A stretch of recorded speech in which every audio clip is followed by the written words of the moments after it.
on CyberCrime. I was surprised when she came to me and said, I want you to adopt my baby.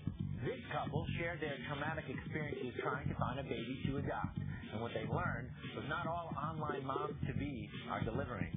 Plus, students at a prestigious university are cheating, and they're using the internet to do it. We'll show you how one professor is testing them. And in our news and review, the man accused of writing the CIH virus is arrested.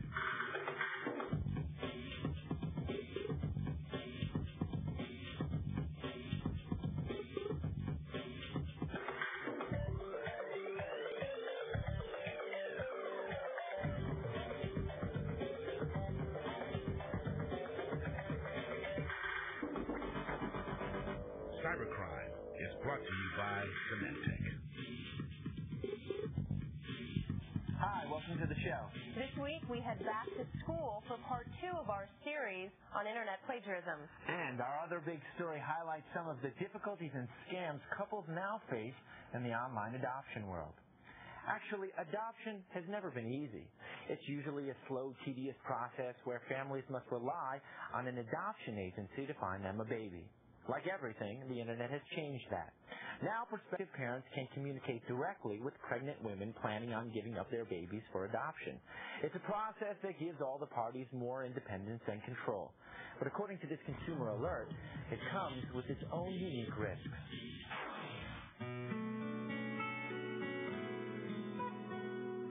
We've always wanted children. I think Cameron would love to have a brother or sister.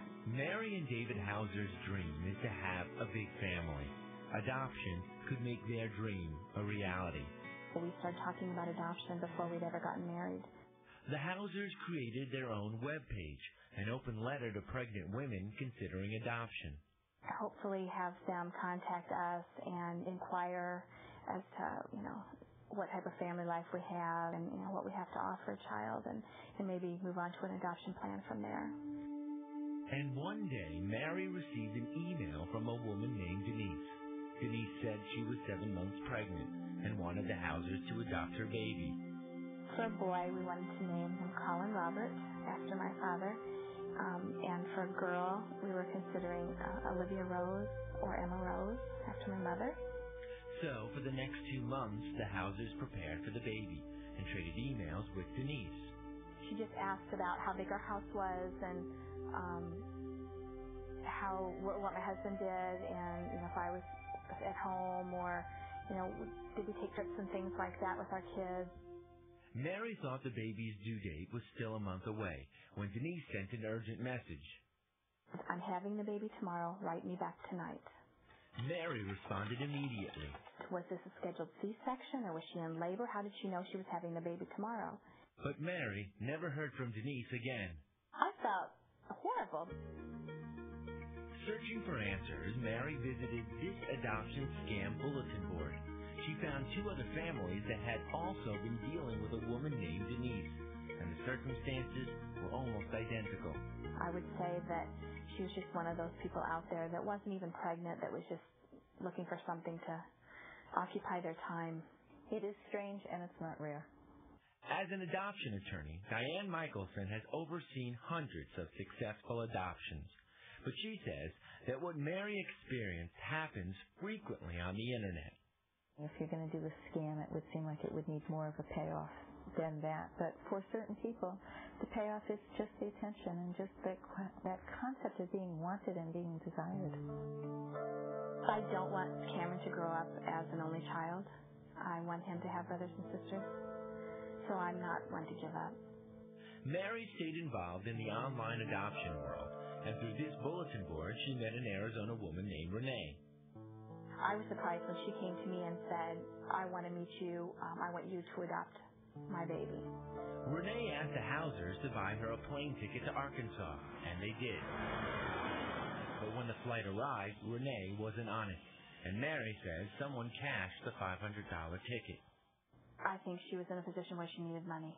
They want very much to be parents. People in this position are incredibly vulnerable, and it's unfortunate because they are so vulnerable that, in a sense, it's the very setup for the prey. It's like fly papers and flies. when hopeful adoptive parents are conned online, it can qualify as classic fraud. That is, using deception to get money, making something appear true that really isn't. And when the fraudulent activity has crossed state lines and involved multiple victims, adoption scams have drawn attention from federal law enforcement. In early September, this self-proclaimed online adoption facilitator was sentenced to 46 months in federal prison. She put us through the worst emotional turmoil I've ever been through in my life. Sonia Furlow defrauded 44 families by promising babies that never existed. Before she was stopped, she managed to collect over $200,000 in fees. There are a lot of risks out there. Michelson says the Internet is a valuable tool in the adoption process, but she warns that families need to know when to ask for help. I think in everyone's pocket that's doing it themselves, they should have a professional so when they get a response, they can copy the response and send it to their professional and say, what do you think? Should we get excited? You have to be thick-skinned and able to protect yourself but still put yourself out there. But I don't think you can put all your trust in everybody on the Internet. It's not like dealing in person. For the Hausers, adoption has been a difficult path, but one they still believe is worth taking. And it appears the Hauser story will have a happy ending. They recently connected with a birth mother using the Internet, met in person, and agreed to an adoption. They're expecting in December. And one final note on the law. While it's illegal to pay outright for a baby, some states do allow the adoptive parents to help the birth mother with living and medical expenses during the pregnancy. If you're interested in reading more about this story, head to our website. You know the address, cybercrime.com. There you'll also see our security scanner icon at the top right-hand side of the page. Click on it, and you'll find a list of the top 5 viruses that our scanner will check your system for. The scanner will also confirm that your computer is not susceptible to Trojan horse programs. Give it a try, see what you think, then email us at scannerfeedback@techtv.com. Coming up on CyberCrime, a Qualcomm laptop full of confidential information is stolen. Details in our news and review next.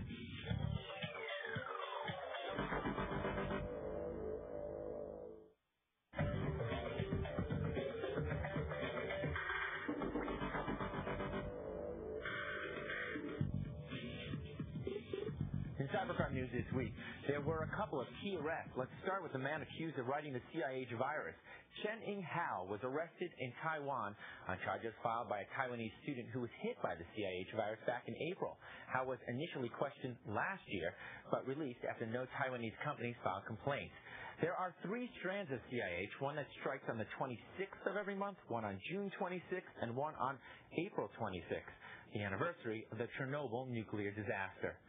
And NASA computers continue to be a target. In California, investigators arrested 20-year-old Jason Dykman using the nicknames Shadow Knight and Dark Lord. Dykman is accused of gaining unauthorized access into a number of government computers, intercepting electronic communications on NASA's lab systems, and launching attacks on other computers. Officers say Dykman also stole more than 500 credit card numbers. And in Florida, one teen will spend 6 months in detention after admitting he hacked into NASA networks. The 16-year-old pleaded guilty to federal charges that he initially entered a Pentagon computer system, intercepted 3,300 email transmissions, and stole passwords. He also downloaded NASA proprietary software worth about $1.7 million. The teen, known as Comrade, will be the first juvenile hacker to serve time in a detention facility.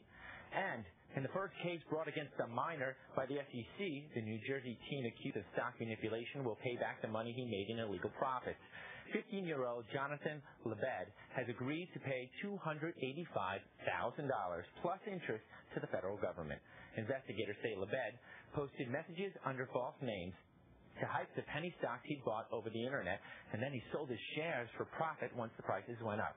Without admitting or denying the SEC's charges, Lebed agreed to refrain from similar behavior in the future.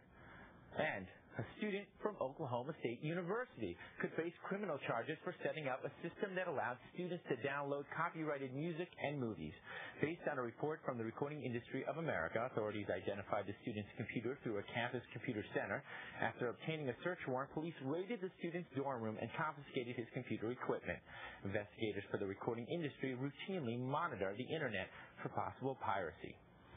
The FBI has joined in the search for the missing laptop taken from Qualcomm CEO Irwin Jacobs. The computer disappeared from a hotel conference room in San Diego last weekend where Irwin had just finished a presentation. Qualcomm says the laptop held proprietary information that might be of use to foreign governments. Police say they are still trying to determine if it was simple theft or a cause of industrial espionage. Still ahead on CyberCrime. Especially as a former academic, my goal is to make sure that everybody plays by the same rules. So John Barry created a tool called plagiarism.org, and college professors are using it to catch cheaters. Find out how it works next.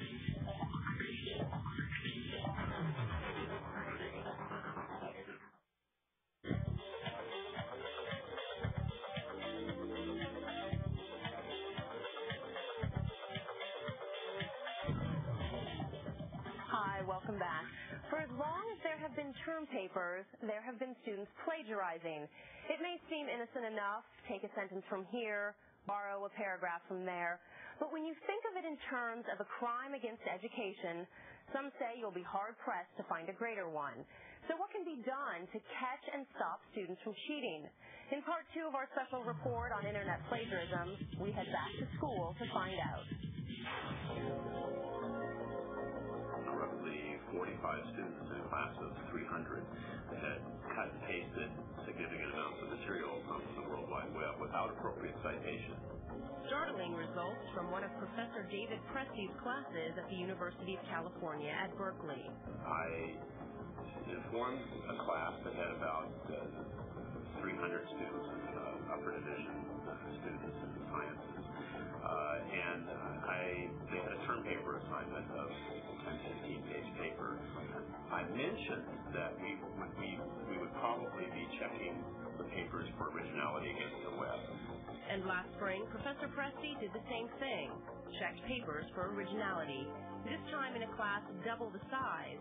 And again, 15% were caught plagiarizing. Krill Ishroff was a student in that class. I was surprised, but not concerned since I knew that I didn't cheat. And I was more surprised at the results of how many people cheated. But it really shouldn't be that surprising.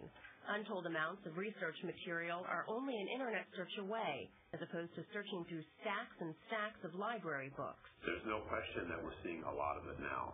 And the fact that it's so much easier now to copy things with the availability of digital databases so easily accessible that it would be hard to believe that there's not more of it around, and there's certainly plenty of it. So what's a teacher to do? How did Professor Presti, for example, catch all those students cheating? He used a new web-based tool called plagiarism.org. It's the brainchild of former UC Berkeley graduate student John Barry. My goal is, and especially as a former academic, my goal is to make sure that everybody plays by the same rules, that the degree that you earn at the very end is worth the paper that it's printed on. Here's how plagiarism.org works. After a university or a high school registers with iParadigms.com, the company that operates plagiarism.org, teachers are issued a password to use at a different website called turnitin.com.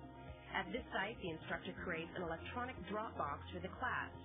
When it's time to turn in their papers, students find their class on the site and submit their paper electronically. First thing we do is we pull out all of the key phrases of the paper, do an internet meta search of the more than 1 billion web pages out there.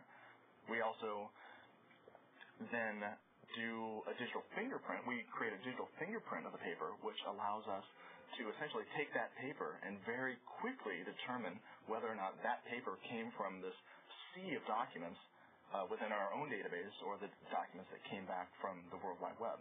Once the paper is run through the plagiarism.org protocol, this is what it looks like, a rainbow of highlights indicating what percentage has come from online sources. the instructor can look at the student's term paper and say, well, okay, the green text came from the green source, and the red text came from the red source, and the blue text came from the blue source. It's just a completely unambiguous representation of whether or not the student wrote those words or obtained those words from some other source. Now it's up to the teacher to determine if the paper is plagiarized. We never say that a paper is original or it's plagiarized. We just say, we found these words or these phrases or these entire papers from either our database or from the internet, and we give the information to the instructor, and then the instructor makes the call whether or not the paper is good or bad. And how do the students feel, knowing that teachers have an electronic tool they can use to check for originality?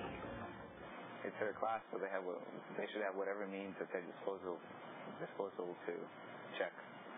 And since it's stated that cheating is not allowed, then nobody should really be surprised if they're checking. Stacey Holqueen is with UC Berkeley's Office of Student Life.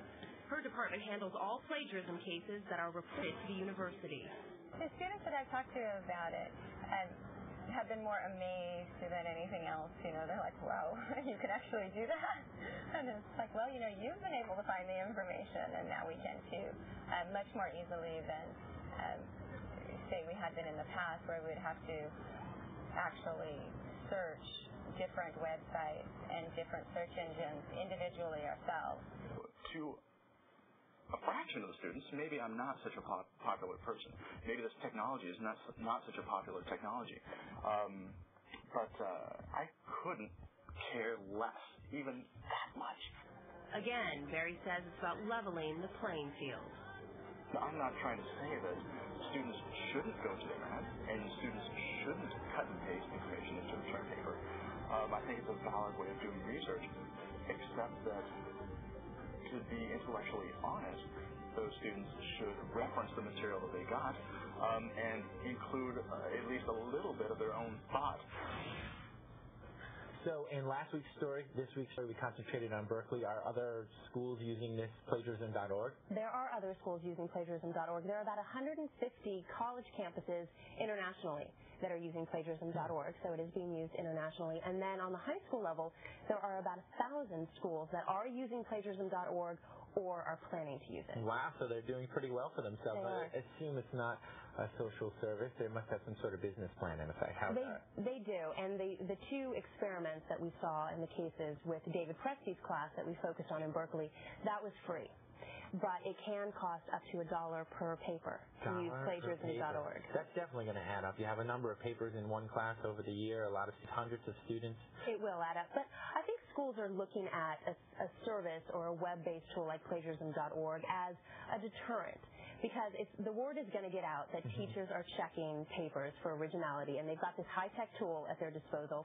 And I think it will help students think twice about lifting sentences, paragraphs, or even taking entire papers. So it's an investment that schools are making to try and curb the problem. I agree. Your story alone should have that effect. So thank you very much for it. And in the meantime, you got to decide who you think is responsible for stopping internet plagiarism. And the place to do that is our CyberCrime Weekly poll. If you feel students should take responsibility for arresting net plagiarism, select A. If you think teachers need to do a better job of explaining the do's and don'ts of citing research material, and they should assume the burden, that's B. If you think schools should take the measures like using plagiarism.org, pick C. Or if you think the problem is so out of control now, the government, like the Department of Education, should get involved, select D. Log on to our website, cybercrime.com, and cast your vote. Still ahead on cybercrime. If it happens, it could take years to recover. He's talking about cyber ID theft. And after the break, Bud James will be back with 5 easy steps to avoid becoming a victim. His Chaos Theory is next.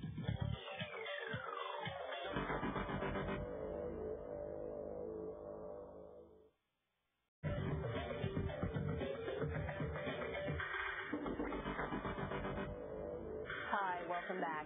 Every day you take steps to safeguard yourself, your family, and your personal possessions. You even take measures to protect your computer from viruses and hackers. But what about protecting your identity? As we've seen before, the internet makes it easier for someone to steal your personal information. Bud James is the CTO of MySpace, an online data storage company. He's also an expert in cyber ID theft. James says there are 5 things you need to know before logging on. Here's his chaos theory.